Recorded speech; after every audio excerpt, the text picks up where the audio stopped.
بسم اللہ الرحمن الرحیم۔ حضرت داؤد علیہ السلام کی قوم کے 70,000 آدمی عقبہ کے پاس سمندر کے کنارے ایلا نامی گاؤں میں رہتے تھے،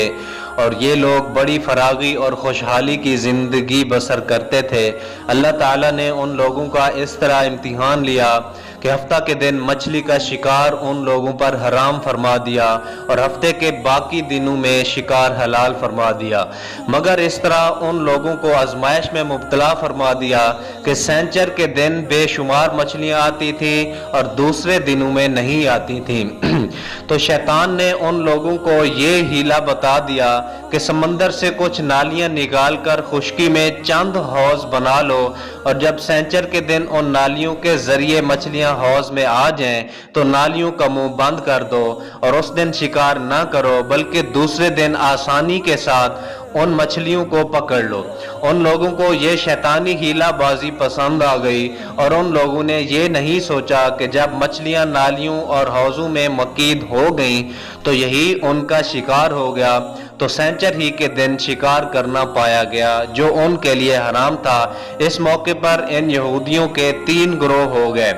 کچھ لوگ ایسے تھے جو شکار کے اس شیطانی ہیلا سے منع کرتے رہے اور ناراض و بیزار ہو کر شکار سے باز رہے، اور کچھ لوگ اس کام کو دل سے برا جان کر خاموش رہے، دوسروں کو منع نہ کرتے تھے بلکہ منع کرنے والوں سے یہ کہتے تھے کہ تم لوگ ایسی قوم کو کیوں نصیحت کرتے ہو جنہیں اللہ تعالی ہلاک کرنے والا یا سخت سزا دینے والا ہے۔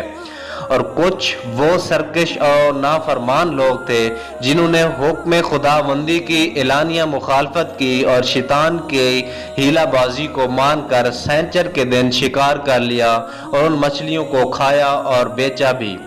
جب نافرمانوں نے منع کرنے کے باوجود شکار کر لیا تو منع کرنے والی جماعت نے کہا کہ اب ہم ان معصیت کاروں سے کوئی میل ملاپ نہ رکھیں گے، چنانچہ ان لوگوں نے گاؤں کو تقسیم کر کے درمیان میں ایک دیوار بنا لی اور آمد و رفت کا ایک الگ دروازہ بھی بنا لیا۔